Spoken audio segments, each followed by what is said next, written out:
Hello everyone.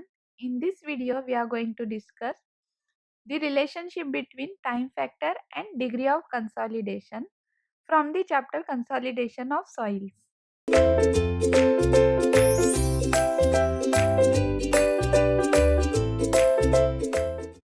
In the theory of consolidation, three factors are considered to be of most importance. The first factor is drainage path. It is denoted as D.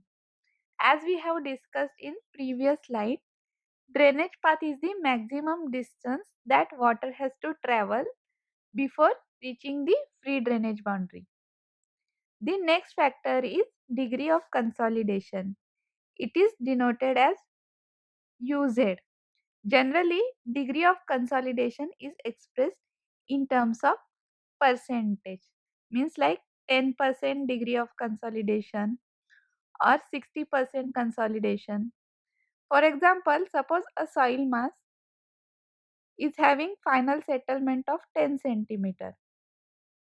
This much settlement is 10 centimeter. So when we say 60% degree of consolidation, that means the consolidation which have occurred is 6 centimeter, which is 60% of final settlement. The next factor is time factor. It is denoted as TV and it is equal to T into CV divided by D square. Here T is the time which is under consideration. CV is the coefficient of consolidation and D is the drainage path. So for given mass of soil, the coefficient of consolidation and drainage path both will be constant. CV and D both are constant. So only variable left is time, that is T. So value of time factor will depend only upon T. It will vary with time. So when time is 0, the value of time factor will also be 0. When time is infinity, the value of time factor will also be infinity. Now let us consider a clay layer sandwiched between two sand layers. As sand is more permeable than clay, when pressure is applied on the clay layer, the drainage of water will take place from the both directions. Hence, in this case, the drainage path will be half of the height. So, this is the height. Then the drainage path will be 2D. This is the central line of clay. So, particle from the central line will move distance of D to come out of the clay layer or to reach the free drainage boundary. We can draw the pressure distribution diagram for the excess pore water pressure. Generally, for pore water pressure, the distribution diagram is triangular with its apex downward. But in this case, as the area of clay layer is large, the pressure distribution diagram will be rectangular. So the left hand side indicates the pore water pressure equal to 0 and right hand side indicates the maximum pore water pressure which is present at time t equal to 0. So total breadth of this rectangle will be ui bar and this maximum pressure corresponds to time t equal to 0. So immediately after the application of load, entire pressure will be taken up by water only as an excess pore water pressure, and the value of excess pore water pressure will be equal to applied pressure and it will be constant throughout the depth of the clay layer. So at time t equal to 0, the pressure distribution diagram is represented as vertical line on the right hand side where pore water pressure is constant throughout the depth and is maximum. As the time progresses, the pore water pressure near the boundaries decreases rapidly. On the other hand, towards the center, the fall of pore water pressure is at slower rate.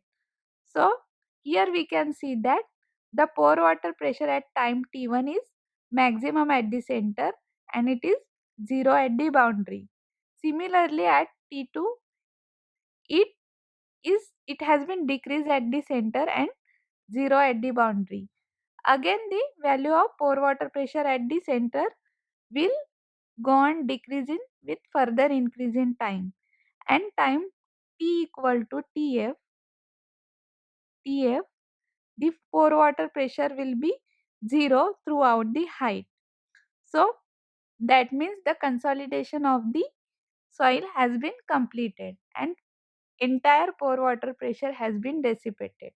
So the pore water pressure distribution at that point will be represented by this vertical line towards the left hand side. We can also draw the pressure distribution diagram when drainage is taking place only in one direction. For example, suppose this is clay layer which is situated on impermeable or impervious strata and a permeable sand is present on the top of it. So when we apply pressure, all the particles will move towards the sand. So the maximum distance traveled by the particle will be equal to the e- height of the clay layer. Hence, drainage path will be equal to height. So the pressure distribution diagram will be like this. It will be again rectangular in nature. The right hand side will represent the maximum pore water pressure and left hand side will represent pore water pressure equal to 0. So the breadth of this rectangle will be ui bar. At time t equal to 0, the pore water pressure throughout the height of the clay layer will be constant and it will be equal to ui bar. So at time t equal to 0, this left hand side vertical line will represent the pressure distribution. As the time progresses, the excess pore water pressure will fall rapidly near the top surface or near the sand surface, and the water which is present near the impermeable layer will require maximum time. That's why the pore water pressure will decrease at slower rate at the lower side. So this will be the pore water pressure distribution diagram at different times. At time t equal to infinity, when entire pore water pressure will be dissipated, then this vertical line towards the left hand side will indicate the pore water pressure distribution line. So here in the both pressure distribution diagrams, we can see that the value of pore water pressure varies with the depth. At different depth, the value of pore water pressure is different. As the degree of consolidation is the function of pore water pressure, the value of degree of consolidation will also vary with the depth.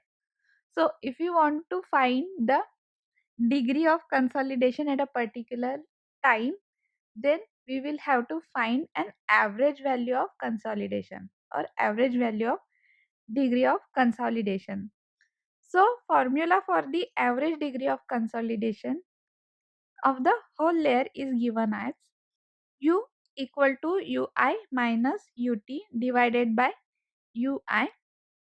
So here ui is the initial degree of consolidation and ut is the degree of consolidation at required time. So, so for a given mass, value of ui will be constant, that is initial value of degree of consolidation, and the value of ut will change with time. So that average degree of consolidation will change with time. Also, time factor is also a function of time only. So ultimately, degree of consolidation is the function of time factor. These are some main equation we are concerned about or we are interested in. TV is equal to pi by 4 u square when degree of consolidation is less than 0.6 or 60%, and TV is equal to 0.933 log to the base 10 into 1 minus u minus 0.085 when u is greater than 0.6 or degree of consolidation is greater than 60%. So in this formula also we can see that u and t are the functions of each other. Thank you for watching.